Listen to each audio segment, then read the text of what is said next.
Salut, samedi 1er mars 2025. Bon bah épilogue, mais moi je me demande c'est si les Européens, ils écoutent. Parce que là, Trump, il va nous expliquer ce qui s'est passé un petit peu cet après-midi. Je vous le demande entier. C'est très clair, lui, il veut la paix. Voilà. Il faut qu'on arrête de faire la guerre, donc ça veut dire qu'il faut s'arrêter. Voilà. Maintenant, tout de suite. Donc, ils vont couper l'aide aux Ukrainiens. Et est-ce que les Européens vont dire, bon, oui, mais là, ça veut dire se renier, quoi.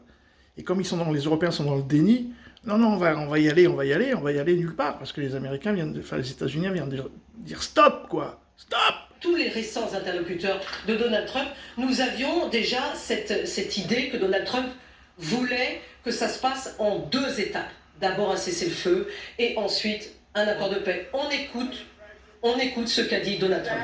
Il souhaite quelque chose que il veut continuer à se battre. Nous, on veut arrêter les morts.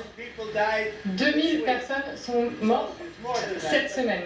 2000 environ. Des personnes sont mortes cette semaine, des jeunes Ukrainiens, des jeunes Russes. Et certains vont dire, pourquoi est-ce que ça nous importe tant l'Ukraine et ses soldats? Moi, ça m'importe. Tout le monde m'importe. Donc, si on ne fait rien, il va devoir faire la paix, mais malheureusement, il n'a pas les cartes en main. Et nous avons les cartes en main, mais il ne souhaite pas attendre la paix. Voilà où nous en sommes.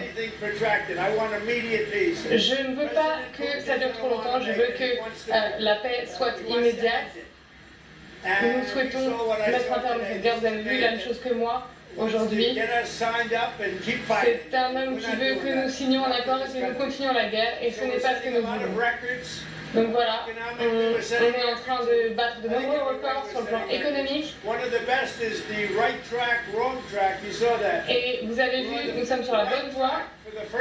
Pour la première fois, depuis plus de 27 ans, et les gens sont très impressionnés par les résultats. Et concernant le sentiment vis-à-vis de notre pays, il est positif. 47% supplémentaires pour les affaires dans notre pays. Nous n'avons jamais vu une telle augmentation de ce pourcentage en si peu de temps. Donc on s'en sort très bien.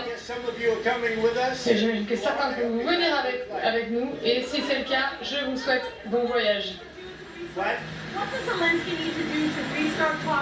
Et que doit faire Zelensky pour reprendre les pourparlers avec vous?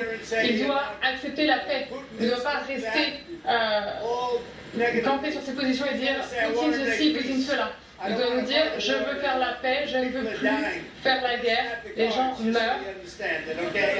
Il n'a pas les atouts dans son jeu de cartes. Avez-vous dit à Zelensky de quitter la Maison Blanche? Je pense que vous connaissez la réponse à cette question. Avez-vous davantage confiance en Poutine ou en Zelensky? Je n'ai pas ni confiance ni pas confiance en qui que ce soit. Je veux juste qu'on atteigne un accord. Mais on ne peut pas le faire avec quelqu'un qui ne souhaite pas le faire et qui souhaite continuer à se battre. Mais nous n'allons pas continuer à nous battre. Nous allons mettre un terme à cette guerre, ou alors on va les laisser se battre de leur côté. Est-ce que vous souhaitez que Zelensky démissionne? Voilà. Bon, donc, il a envoyé d'Instagram le dire qu'il voulait que Zelensky parte. Ça va être tendu, hein? Intéressant, mais tendu. Salut les amis!